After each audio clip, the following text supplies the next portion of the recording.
los Hechos de los Apóstoles, lo invito a que lo haga. Porque ahí encontramos la iglesia modelo para nosotros. Y en el capítulo 1 encontramos al resucitado, que se presenta vivo delante de todos sus discípulos, con pruebas indubitables, dice la Escritura. Y les dice unas palabras muy hermosas. Les dijo, no vayan a ninguna parte, esperen la promesa del Padre. ¿Y cuál era esta promesa? El Espíritu Santo, el Consolador, el Paracletos, el que iba a estar al lado de ustedes, recibirán poder. Y no salen los discípulos. Vemos que en ese capítulo 1 también Jesús asciende y los discípulos se quedan así viéndolo que parte a lo alto. Y aparecen unos hombres vestidos de blanco. ¿Por qué miráis? Ese mismo Jesús un día regresará. Así como se fue, va a regresar. En un cuerpo glorificado, pero Él regresará con poder y gloria un día. Qué promesa tan hermosa. En el capítulo 2, en este mismo capítulo 1, vemos que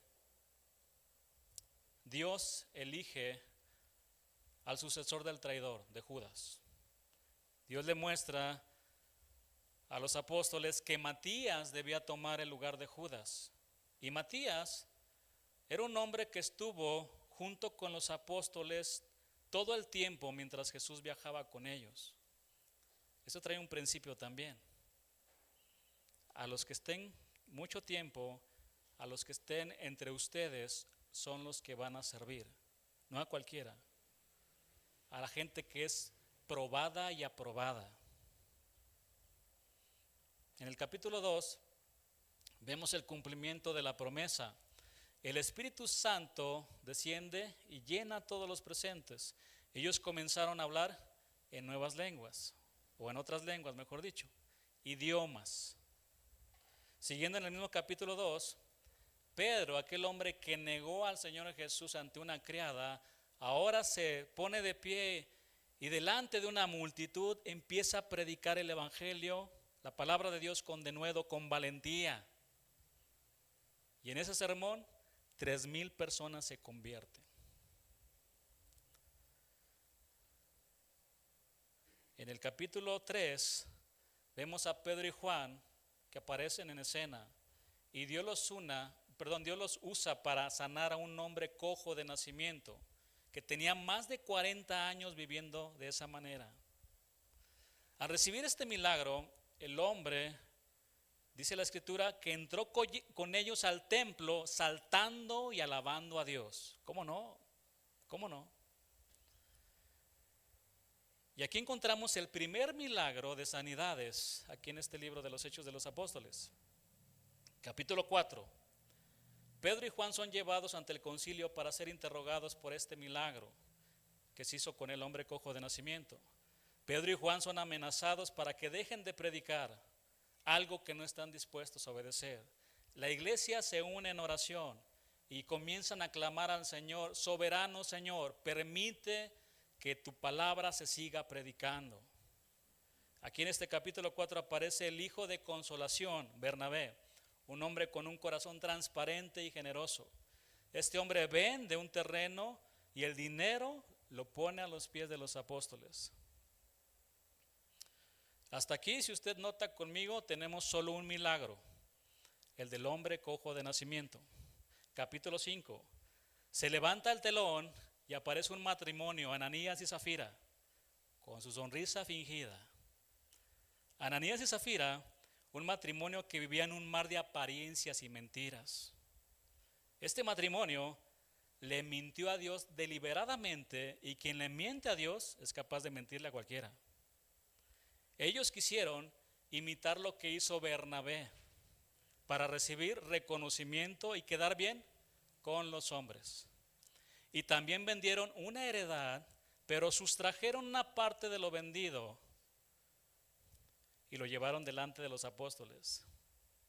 En el momento que Ananías le llevó el dinero Pedro, lleno del Espíritu Santo, le dijo a Ananías: no has mentido a los hombres sino a Dios. Al oír estas palabras, Ananías cayó fulminado por el juicio de Dios. En ese momento, los jóvenes tenían el ministerio de sepultar a los muertos. Le hablaron a los jóvenes para que se llevaran a Ananías. Pasaron 3 horas y vino la esposa Zafira con Pedro. En un acto de misericordia, Pedro le dice: ¿en esto vendiste la heredad? Tenía la oportunidad de decir no. Y ella dijo: sí, en eso fue. Porque ya tenían un acuerdo entre ellos. Dios le estaba dando una oportunidad, pero como era ella muy unida con su esposo en las cosas malas, persistió en la mentira. Pedro la mira a los ojos y le dijo: mujer, los que sepultaron a tu esposo acaban de regresar y ahora te van a llevar a ti. Ese día hubo mucho trabajo para los jóvenes. La iglesia estaba impactada por lo que estaba sucediendo. Los jóvenes seguramente platicaban entre ellos cuando sacaban a Ananías y Zafira: ¿viste lo que pasó? Con Dios no se juega. Con Dios no se juega. ¿Se pueden imaginar a los jóvenes del impacto? Ya no platiquen con Pedro, porque va a dejar a la iglesia vacía.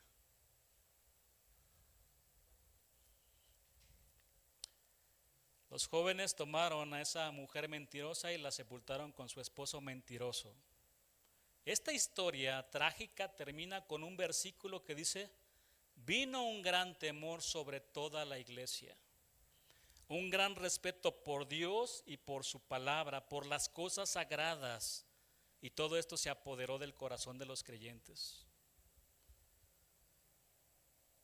Pero inmediatamente después dice la palabra que por la mano de los apóstoles se hacían muchos milagros, a tal grado que ponían los enfermos en las calles para que al pasar Pedro les diera su sombra y fueran sanados. De las ciudades muchos venían y traían enfermos, endemoniados, y todos eran sanados.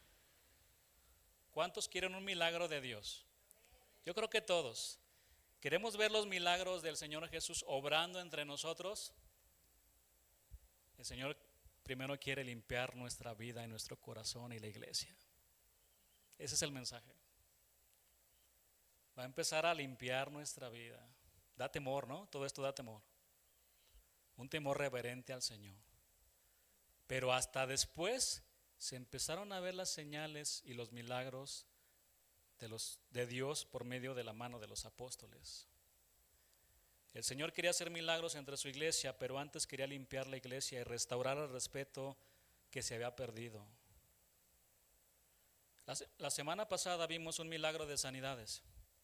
El día de hoy veremos un milagro de resurrecciones. Recuerda, a la luz de las Escrituras vemos 4 categorías de los milagros de Jesús: milagros de sanidades, milagros de exorcismos, milagros o dominio sobre las fuerzas de la naturaleza y milagros de resurrecciones. Y en Marcos vemos el despliegue de estas 4 categorías de los milagros de Jesús de manera consecutiva. Primeramente, vemos que Jesús calma la tempestad, es el milagro o dominio de las fuerzas sobre las fuerzas de la naturaleza. Jesús libera a un endemoniado, milagro de exorcismo. Jesús sana a una mujer con una hemorragia que no se detenía por 12 años, milagro de sanidades. Y paralelamente Jesús resucita a la hija de Jairo, milagro de resurrecciones. El día de hoy estudiaremos un milagro de resurrecciones, la resurrección de Lázaro, un amigo de Jesús a quien amaba. La palabra dice que Lázaro estaba enfermo y que sus hermanas Marta y María le enviaron unos mensajeros al Señor para decirle que su amado Lázaro estaba enfermo. Finalmente Lázaro murió por causa de esta enfermedad que él tenía, y Jesús, con el poder de sus palabras, lo trae de regreso a la vida, de la muerte a la vida. Mis hermanos, la resurrección de Lázaro no es la única registrada en la palabra del Señor. Por ejemplo, en el Antiguo Testamento, tenemos algunos casos. El hijo de la Sunamita, Segunda de Reyes 4:32 al 35. La palabra dice que esta mujer era importante, era rica. Y cada vez que miraba pasar a Eliseo, le insistía para que comiera en su casa. Y el profeta, cuando pasaba cerca de su casa, aceptaba esta invitación. Las escrituras dicen que le dijo a su esposo: veo que este es un varón santo de Dios. ¿Por qué no le preparamos un cuartito para que se quede a descansar? Estoy parafraseando la historia. Un día pasando por ahí se quedó con ellos. Al recibir tan agradable atención, le dijo a Giezi, a su criado: esta mujer nos ha tratado muy bien, dile qué puedo hacer por ella. La mujer no les dijo nada, les dijo: estoy bien. Eliseo le volvió a decir a su siervo Giezi: ¿qué podemos hacer por esta mujer? Entonces el bien informado Giezi le dijo: esta mujer no tiene hijos y además su marido es viejo. Eliseo le dijo a Giezi: llámala. Giezi la llamó y Eliseo le dio una profecía a esta mujer. Le dijo: el año que viene por este tiempo tendrás un hijo. La palabra del profeta se cumplió y la mujer sunamita tuvo un hijo. El niño creció, pero un día enfermó. Y hay una escena dramática, porque dice la escritura que le da un dolor de cabeza. El papá le dice: llévenla con su mamá. Se la llevan y dice que su hijo muere sobre sus rodillas. ¿Imaginan la escena? El dolor de la mamá. Pero la mujer sabía que este era un hombre de Dios, santo. Fue a él, con mucha tristeza en su corazón. Fue deprisa. La historia termina con un milagro de resurrecciones. Dios usó a Eliseo para resucitar al hijo de la mujer sunamita. En Primera de Reyes 17 al 24 encontramos otro milagro que tiene que ver con el hijo de la viuda de Sarepta. Después de recibir un milagro de Dios, ella y su hijo milagrosamente fueron sustentados con alimento por la mano del Señor. Pero resulta que su hijo enferma y muere. Elías se tendió 3 veces sobre el niño y clamó a Dios diciendo: devuelve la vida a este niño. Y Dios escuchó su oración y resucitó al niño. El siguiente que les voy a mencionar es realmente de llamar la atención, pero es un hombre que resucitó cuando tocó los huesos de Eliseo. Segunda de Reyes 13:21. Dice que en cierta ocasión unos israelitas iban a enterrar a un muerto, pero de pronto vieron a unos guerrilleros moabitas, pueblo enemigo de Israel, por lo cual dice que se apuraron y arrojaron el cadáver en la tumba de Eliseo. Cuando el cadáver tocó los huesos de Eliseo, el hombre recobró la vida y se puso de pie. Wow.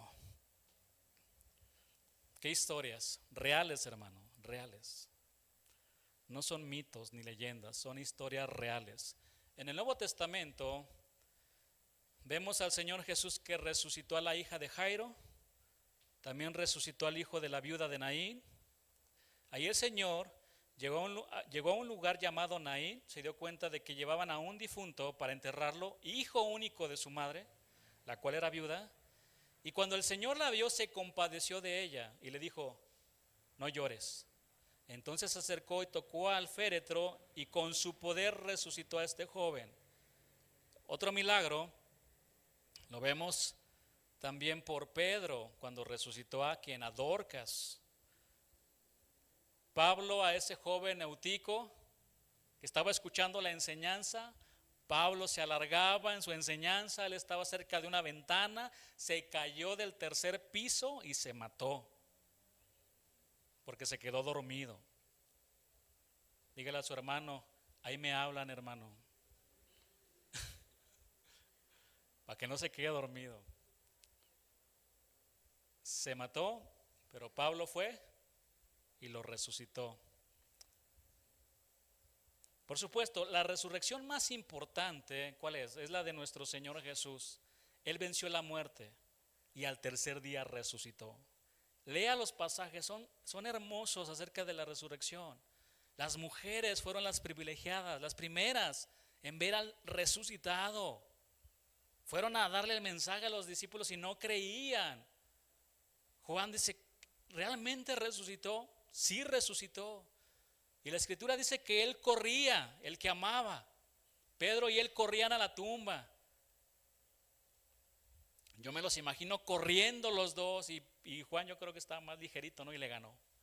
Llegó a la tumba primero que Pedro. Se dio cuenta de que el Señor había resucitado.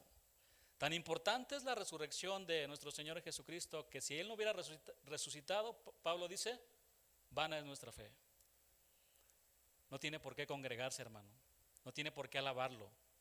Váyase al mundo, haga todo lo que usted quiera, si Él no ha resucitado.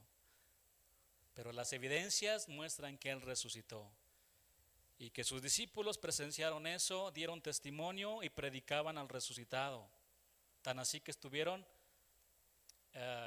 dispuestos a entregar su vida por Él, no por una mentira. Todas estas resurrecciones declaran claramente que Dios tiene el poder sobre la vida y la muerte. Job 12:10, en su mano está el alma de todo viviente y el hálito, es decir, el aliento de todo el género humano, en sus manos, no en las manos del médico, en las manos del Señor Jesús. Mis hermanos, el milagro de la resurrección de Lázaro, que se encuentra únicamente en el Evangelio de Juan, es una gran declaración teológica del poder de Jesús sobre la vida y la muerte. La narración que afirma la muerte y la resurrección de Lázaro, quien era parte del círculo de amigos íntimos de Jesús en la comunidad o en la aldea de Betania, está ubicado en medio de dos relatos de gran importancia. Luego de la presentación de varios milagros y parábolas del Señor, Juan ubica el milagro de Lázaro al culminar un episodio en el cual un grupo de judíos en Jerusalén piden que se revele de forma plena y que lo diga abiertamente. Di que tú eres el Mesías. El ambiente era muy tenso y aunque muchos creyeron en él, los líderes religiosos no aceptaron sus enseñanzas y decían que Jesús era un blasfemo. Luego del relato de Lázaro, Juan presenta el complot para matar a Jesús. Ve el contexto. Juan 11:53 dice, así que desde aquel día acordaron matarle. ¿A quién? A Jesús. En pocas palabras, la resurrección de Lázaro sucedió en medio de un ambiente muy tenso porque los líderes querían asesinar al autor de la vida. Jesús siempre llega a tiempo, es nuestro tema de hoy. Jesús siempre llega a tiempo, Él nunca llega tarde. ¿Por qué, hermano? Porque Él habita en la eternidad. Aquí vamos a empezar a profundizar en un atributo de Dios, hablar de su eternidad. Y quizás algunos, bueno, a mí se me complica hablar de la eternidad de Dios, de entenderla también. Y quizá algunos se van a quedar así, ay, no le entendí muy bien. No se preocupe, hermano, aún así ya es salvo, no va a perder su salvación. Entonces, pero ponga atención en este atributo. Isaías 57:15 dice, porque así dijo el alto y sublime, el que habita, ¿dónde? En la eternidad, y cuyo nombre es el Santo. Yo habito en la altura y la santidad, y con el quebrantado y humilde de espíritu, para hacer vivir el espíritu de los humildes, y para vivificar el corazón de los quebrantados. El alto y sublime habita en la eternidad. Vaya conmigo al Salmo 90, versículo 1 ahora.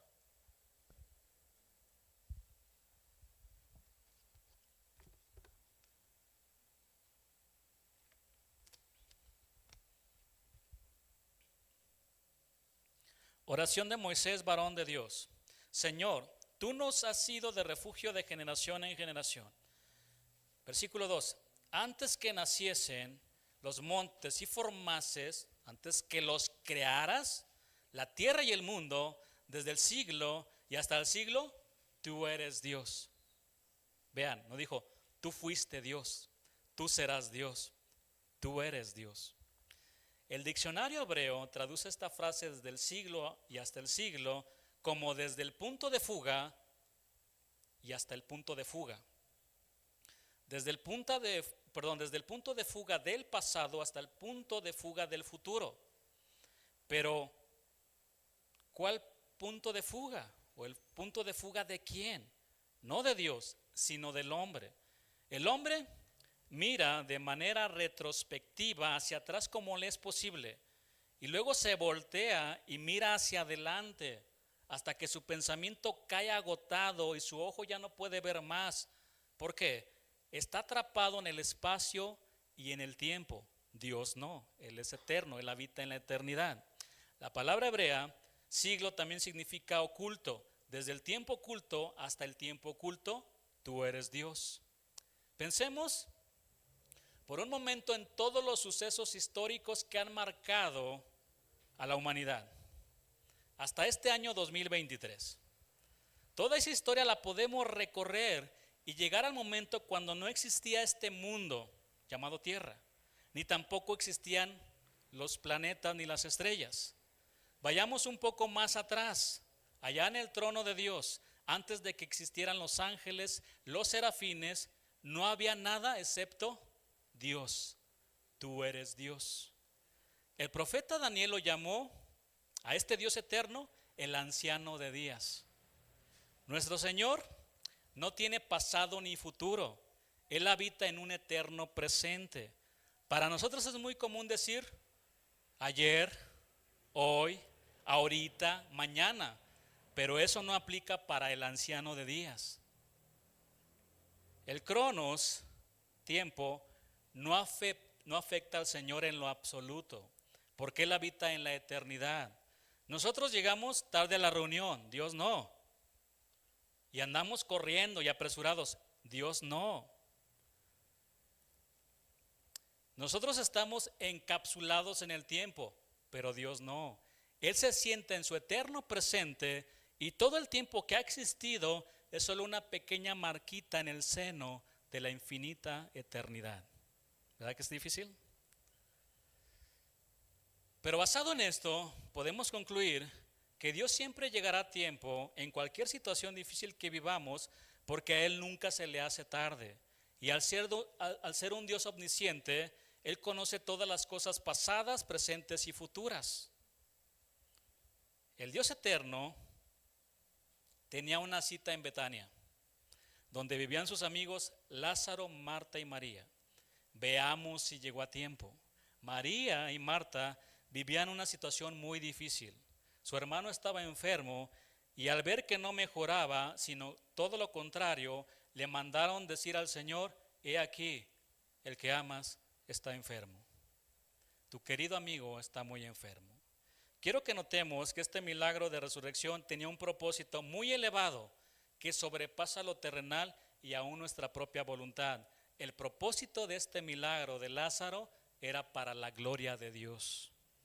Como lo dice el versículo 4. Vaya conmigo a Juan, capítulo 11, versículo 4.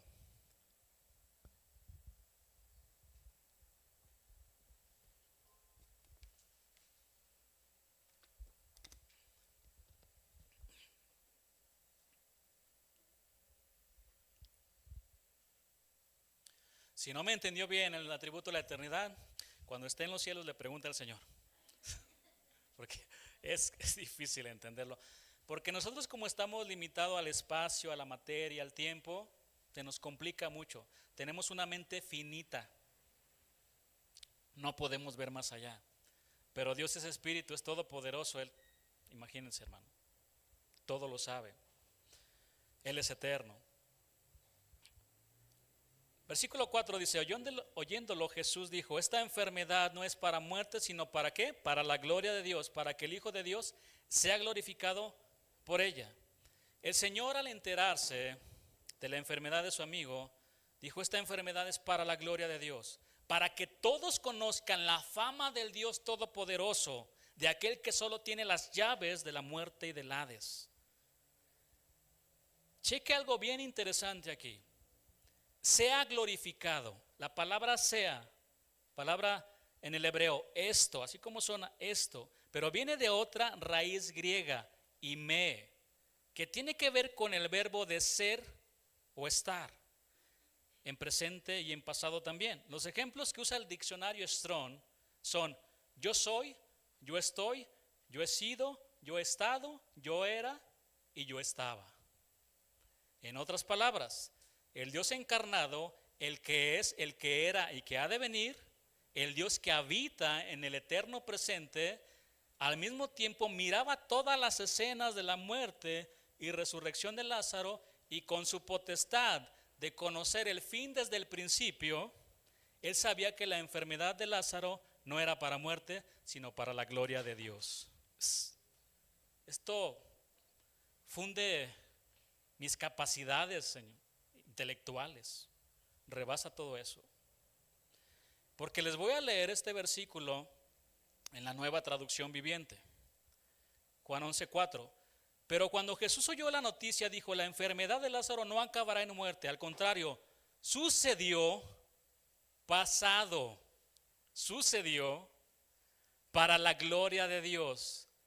No sucederá, sucedió para la gloria de Dios, a fin de que el Hijo de Dios reciba gloria como resultado. A Marta y María les surgía que Jesús fuera de inmediato a Betania para que sanara a su amigo Lázaro. Sin embargo, dice la palabra que Jesús se quedó 2 días más donde él estaba. 2 días más. Mi hermano, sabía que muchas personas y algunos cristianos se amargan y hasta se enojan con Dios porque no reciben un milagro de inmediato de Jesús, porque no reciben una respuesta de Él. A veces nuestro soberano Señor va a guardar silencio 2 días o más en nuestras situaciones apremiantes para probar nuestra fe, para ver si nuestra fe es genuina. Marta y María pensaron que el Señor iba a ir de inmediato a Betania para ver a su amigo Lázaro.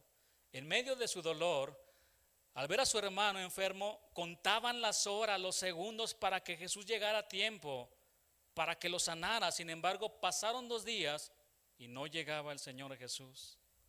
Posiblemente Marta y María conversaban y se decían: verás que Jesús vendrá rápido, ama a su amigo, ama a Lázaro y lo va a sanar. Pero al ver que no llegaba, y finalmente cuando murió Lázaro, el dolor las consumió y quizás pasó por su mente: Jesús nos falló, Jesús nos falló. ¿Cuántas veces estamos en una situación de emergencia o en medio de mucho dolor y queremos que el Señor nos responda o nos ayude de manera inmediata? Pero en ese momento el Señor nos dice: estad quietos y conoced que yo soy Dios. Seré exaltado entre las naciones y enaltecido seré en la tierra. Hermano, quédese quieto y conozca a ese Dios eterno y que siempre llega a tiempo. Quédese quieto, espere en el Señor. A Él nunca se le hace tarde. El hombre le fallará y le llegará tarde. ¿A alguno de ustedes le ha fallado algún hombre que dice: voy a estar ahí contigo cuando más lo necesitas, y llega tarde o no llega? ¿Cómo te sientes? Decepcionado. El hombre falla y mucho, pero Jesús nunca le va a fallar. Por eso uno de los grandes temas del libro de los Salmos es el de esperar en el Señor. ¿Qué significa esto? Significa confiar en que Él a su debido tiempo va a cumplir sus promesas. Vaya conmigo al Salmo 27, 13 y versículo 14.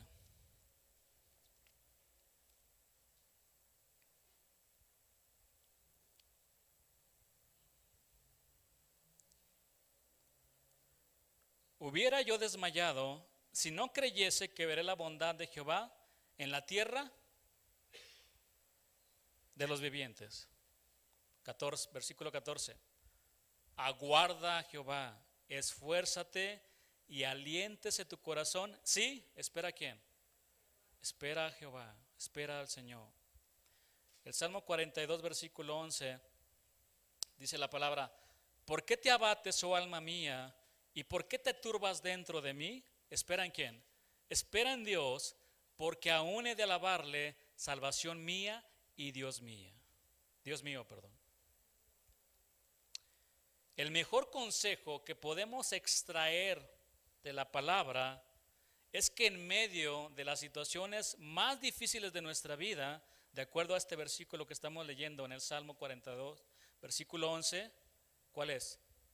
Que alabemos al Señor. Adore al Señor. Estad quietos, conozca a Dios, adórelo.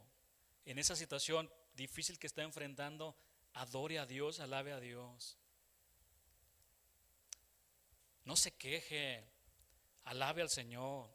Espere en Dios, porque aún he de alabarle, dijo el salmista. Cuando el Señor decidió ir a Betania, no salió corriendo desesperado. Él sabía que iba a llegar a tiempo. Él fue a una velocidad normal. En situaciones emergentes, vemos que el hombre anda desesperado por todos lados. Hay un accidente en la carretera y ¡pum!, la ambulancia sale y suenan las sirenas por todos lados. Dios no anda así. Dios no anda así. A nosotros nos afecta el tiempo, al Señor no. Porque 1000 años delante de tus ojos son como el día de ayer que pasó y como una de las vigilias de la noche. Pedro dijo también más: oh amados, no ignoréis esto, que para con el Señor un día es como 1000 años, 1000 años como un día. Pero sigamos leyendo aquí en el capítulo 11, vaya conmigo, del Evangelio de Juan, versículo 6.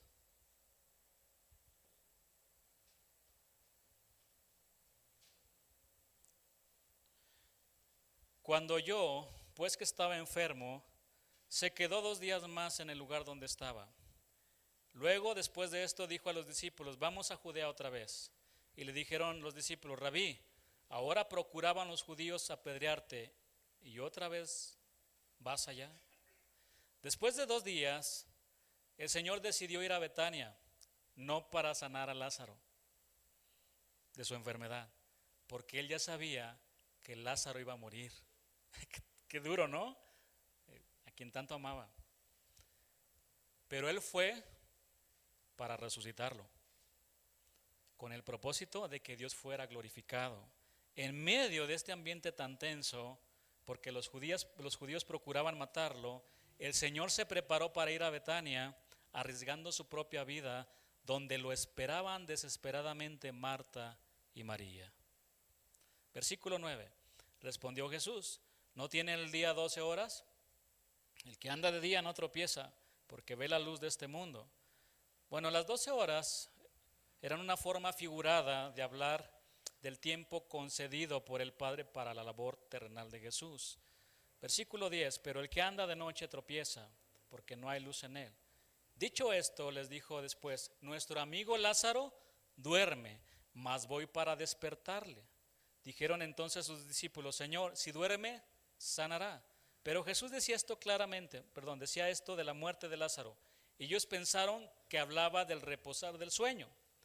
Versículo 14. Entonces Jesús les dijo claramente: Lázaro ha muerto. Notemos bien las palabras de nuestro Señor. Él no les dijo a sus discípulos: Lázaro está enfermo. Él les dijo: Lázaro ha muerto. Pregunta: ¿quién le dijo al Señor que Lázaro había muerto? Él lo sabe todo. Él recibió la noticia de que Lázaro estaba enfermo. El Señor Jesús ya sabía que cuando llegara a Betania no iba a encontrar a Lázaro en su casa, sino que lo iba a encontrar en una tumba. Él ya lo sabía. Pero sigamos leyendo. Versículo 15. Y me alegro por vosotros de no haber estado ahí, para que creáis, mas vamos a él. Jesús podía sentirse contento incluso en la muerte de un amigo, porque estaba seguro de que su muerte resultaría para la gloria de Dios. Versículo 16. Dijo entonces Tomás, llamado el Didimo, a sus condiscípulos: vamos también nosotros para que muramos con él. Versículo 17. Vino pues Jesús y halló que hacía ya 4 días que Lázaro estaba en el sepulcro. Jesús esperó 4 días porque conocía que la superstición judía de ese tiempo, que decía que un alma permanecía cerca de la tumba por 3 días esperando regresar al cuerpo. Por lo tanto, para ellos después de 4 días no había ninguna esperanza de resurrección. Mire, los médicos dicen que las células del cerebro, cuando quedan sin oxígeno por 4 minutos, mueren. Hacía 4 días que Lázaro había sido sepultado. Sin duda todos sus órganos vitales como el cerebro, los riñones, el hígado, el aparato digestivo, etcétera, habían experimentado lo que se llama muerte celular. 4 días, ya olía mal. Versículo 18. Betania estaba cerca de Jerusalén, estaba muy cerca, como a 15 estadios, es decir, a 3 kilómetros. Un estadio corresponde a 175 metros. Versículo 19. Y muchos de los judíos habían venido a Marta y a María para consolarlas por su hermano. Entonces Marta, cuando oyó que Jesús venía, salió a encontrarle, pero María se quedó en casa. Y Marta dijo a Jesús: Señor, si hubieses estado aquí, mi hermano no habría muerto. Señor, si no hubieras llegado tarde, Lázaro estaría vivo. ¿Se pueden imaginar a Marta con el dolor? Versículo 22. Mas también sé ahora que todo lo que pidas a Dios, Dios te lo dará. Jesús le dijo: tu hermano resucitará. Marta le dijo: yo sé que resucitará en la resurrección en el día postrero. Versículo 25. Le dijo Jesús: yo soy la resurrección y la vida. El que cree en mí, aunque esté muerto, vivirá. Y todo aquel que vive y cree en mí no morirá eternamente. ¿Crees esto? Le dijo: sí, Señor. Yo he creído que tú eres el Cristo, el Hijo de Dios, que has venido al mundo. Vean esta declaración de una mujer. Normalmente sacamos la declaración de Pedro, pero no he visto algún predicador que diga: mira lo que dijo esta mujer.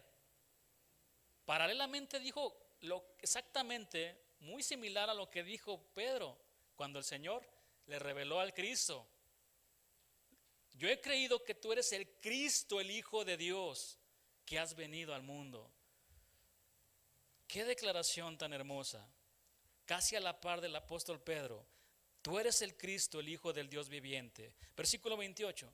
Habiendo dicho esto, fue y llamó a María, su hermana, diciéndole en secreto: el maestro está aquí y te llama. Ella, cuando lo oyó, se levantó deprisa y vino a él. Es la misma María que lavó sus pies. ¿Recuerdan la escena? Y enjugó ahí con lágrimas sus pies y adoró al Señor. Versículo 30. Jesús todavía no había entrado en la aldea, sino que estaba en el lugar donde Marta le había encontrado. Entonces los judíos que estaban en casa con ella y la consolaban, cuando vieron que María se había levantado de prisa y había salido, la siguieron diciendo: va al sepulcro a llorar ahí. María, cuando llegó a donde estaba Jesús, al verle, se postró a sus pies diciéndole: Señor, si hubieses estado aquí, no habría muerto mi hermano. Las mismas palabras que usó Marta. Jesús entonces, al verla llorando, y a los judíos que la acompañaban también llorando, se estremeció en espíritu y se conmovió. El dolor y las lágrimas de María y Marta y de los que estaban ahí conmovieron a Jesús. Dios ve las lágrimas del desconsolado. Por eso en la Escritura se le conoce también como el Dios de toda consolación. Dios de toda consolación. Él ve nuestras lágrimas. Él se identifica con el dolor del ser humano. Porque Jesús ama a las personas y Él no quiere que nadie se pierda, sino que todos procedan al arrepentimiento. Yo les decía el miércoles precisamente, por uno solo el Señor, por uno solo, que estamos viendo por Lázaro. Pero uno solo que pierda la vida, al Señor le duele. Imagínese una persona quitándose la vida, cuando es potestad únicamente de Dios darla y quitarla. Él da la vida y también la quita. ¿Quién le quitó la vida a Ananías y Zafira? ¿Pedro? No, nos puede temblar eso, ¿verdad? Fue Dios. Fue Dios. Jesús ama a las personas. Y mire, hay un contraste importante entre las lágrimas de María y las lágrimas de Jesús. Observe conmigo esto. Llorando. La palabra utilizada para María es una palabra que describe llanto en voz alta. Jesús lloró. La palabra que describe aquí expresa el dolor de Jesús, pero con un llanto silencioso. Es decir, Jesús fue grandemente conmovido, pero nunca fuera de control. Nunca. Entonces, cuando por ejemplo usted está con alguien que está sufriendo, hablemos de una pérdida de un familiar. Por supuesto, ¿a cuánto les ha tocado estar en una situación así? Yo creo que a todos. Y vemos a la esposa llorando porque su esposo ya no está con ella, desconsolada, hasta gritando en ocasiones. Pero Jesús, al verlos así, no se puso igual que ellos. ¿Se da cuenta? Sí lloró y se conmovió. Pero ¿qué ocasiona cuando una persona se pone así y la otra le sigue y le sigue y le sigue? Un descontrol por todos lados, todos llorando, gritando, ¿no? Y debe de estar una persona que tenga dominio propio, ¿no? Claro, se va a doler también, pero Jesús mantuvo esa compostura a pesar del dolor que estaban enfrentando. Se estremeció, dice la palabra, y esta palabra significa un ruido inarticulado en voz alta, suspirar con disgusto. ¿Y por qué estaba disgustado el Señor? Es una buena pregunta. Él estaba enojado y conmovido ante la destrucción y el poder del gran enemigo de la humanidad, la muerte. A él le dolía esto. Allí en el Edén, el hombre estaba conectado 100% con Dios. Estaba adherido a Él. Muerte significa separación espiritual. En el momento en que el hombre pecó delante de Dios, se separó, se despegó de la vid verdadera.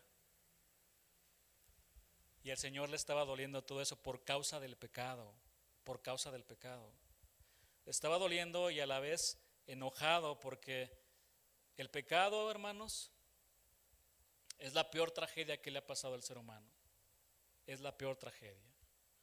Y con el pecado llegó la muerte física y la muerte espiritual. Versículo 34, y dijo, ¿dónde le pusiste? Le dijeron, Señor, ven y ve. Versículo 35, Jesús lloró. Esta foto que tomó Juan del Señor realmente es maravillosa. El creador de los cielos, el Rey eterno, estaba llorando y lloró de una manera tan genuina que los judíos dijeron, mirad cómo le amaba. Jesús lloró. Aquí es donde tenemos que detenernos para contemplar con asombro y reverencia. El creador del universo está llorando por la muerte de un ser humano. Versículo 36, dijeron entonces los judíos, mirad cómo le amaba. Y algunos de ellos dijeron, ¿no podía este que abrió los ojos al ciego haber hecho también que Lázaro no muriera? Jesús, profundamente conmovido, otra vez vino al sepulcro, era una cueva, y tenía una piedra puesta encima. Dijo Jesús, quitad la piedra. Marta, la hermana del que había muerto, le dijo, Señor, hiede ya, porque es de 4 días. Jesús le dijo, ¿no te he dicho que si crees verás la gloria de Dios? Entonces quitaron la piedra de donde había sido puesto el muerto, y Jesús, alzando los ojos a lo alto, dijo, Padre, gracias te doy por haberme oído. Yo sabía que siempre me oyes, pero lo dije por causa de la multitud que está alrededor, para que crean que tú me has enviado. Y habiendo dicho esto, clamó a gran voz, Lázaro, ven fuera. Y el que había muerto salió, atadas las manos y los pies con vendas, y el rostro envuelto en un sudario. Jesús les dijo, desatadle y dejadle ir. Entonces muchos de los judíos que habían venido para acompañar a María y vieron lo que hizo Jesús, creyeron en él. Para la gloria de Dios fue este milagro. Mis hermanos, Jesús siempre llega a tiempo. Él nunca nos fallará. Él tenía una cita en Betania, no para sanar a Lázaro, sino para resucitarlo. Y llegó a tiempo porque lo resucitó. Él nunca nos va a fallar. Él quería que fuera manifestada la gloria de Dios por medio de la resurrección de Lázaro. Esto nos deja una gran lección. Jesús siempre llegará a tiempo. Esperemos en Él. Él nunca nos va a fallar en cualquier situación difícil en nuestra vida. A Jairo le dijeron, ya no se puede hacer nada, es demasiado tarde, tu hija ha muerto, ya no molestes a Jesús, déjalo en paz. Imagínense la noticia, él estaba ahí con Jesús y estaba también esta mujer que padecía con un flujo de sangre por 12 años. Y llega alguien y le dice, ya no lo molestes, tu hija acaba de morir. ¿Qué noticia para Jairo? Seguramente dijo, se acabó todo, ya no lo molestes más. Oyéndolo Jesús le respondió, no temas, cree solamente y serás salva. Le dijo a Jairo, él siempre llega a tiempo y la resucitó. Todos nosotros estamos representados en Marta y María. Ellos pasaron momentos de mucho dolor y angustia por la pérdida de su hermano, pero Jesús les enseñó a esperar en Él.